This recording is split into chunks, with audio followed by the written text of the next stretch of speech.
Go. Should parents stop their children from playing violent video games?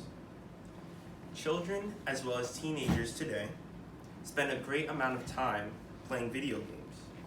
Young ones often play because it's very fun, it's engaging, it makes them feel like they can go to heights that they cannot reach otherwise. Parents already know that such video games become addictive. But why do parents allow their children to act in a way in which video games allow them to, when they would not want them to act this way in reality? It's important to recognize what kind of video games they are playing, because there are video games that are violent that parents should stop their children from playing. Perhaps you have heard of well-known games such as Grand Theft Auto, in which the objective is to have the most money, the best cars, the best house, all by stealing, robbing, and killing others to achieve such luxuries. Or perhaps you have heard of games such as Resident Evil, a first-person horror game in which the objective is to kill cannibals and save the ones you love.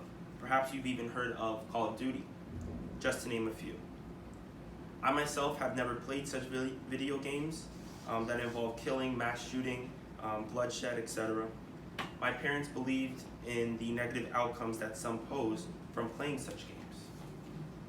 Consider what Tobias Greidemeyer said in his journal article, The Spreading Impact of Playing Video Games on Aggression. He said, violent video games can significantly increase the accessibility of aggressive thoughts, hostile affect, and aggressive behavior. These video games are said to cause young ones to become more aggressive and think with the mindset that they use in virtual games and thus use them in reality.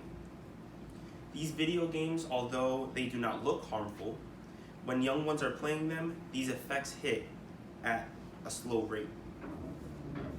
On the flip side, some argue that such video games are not harmful at all, and they believe that there is no real link between violent video games and aggressiveness. Patrick M. Markey and Christopher J. Ferguson stated in their journal article, Teaching Us to Fear, the Violent Video Game Moral Panic and the Politics of Game Research. They stated, as such, it is likely that even the extremely small effect found by some studies linking violent video games to minor forms of aggression far exceeds the effect of violent video games on real-world aggressive behaviors. Consider what was said in the article, Violent Video Games Can Spur Cooperation of the USA Today magazine.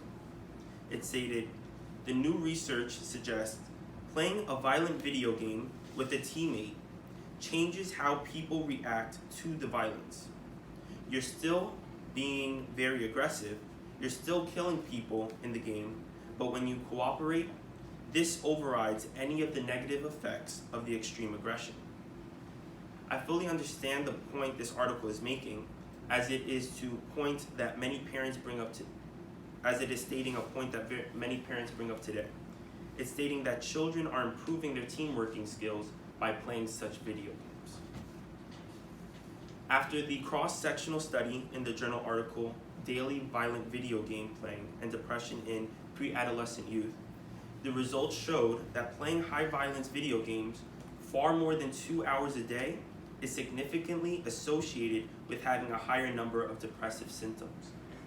Yes, playing such video games can cause depressive symptoms, as the aggression and feelings that these children are feeling when playing such games are put solely into the game, and they put all of their focus into it.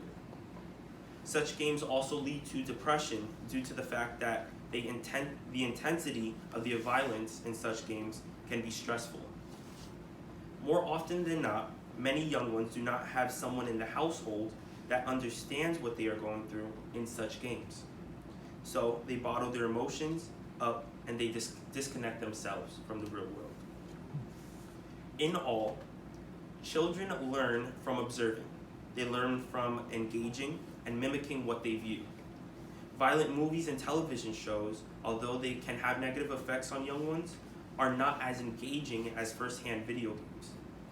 Parents need to understand that exposure to aggressive behavior or violence in video games and other media may over time desensitize youths by numbing them to aggressive behavior and bullying. It all starts with the parents, as they need to take the initiative and be more engaging with their children. They need to try to understand what their child is going through. They need to reason with them on the negative effects such games have on them, because by doing so, they may be able to help their children more now than ever. Thank you.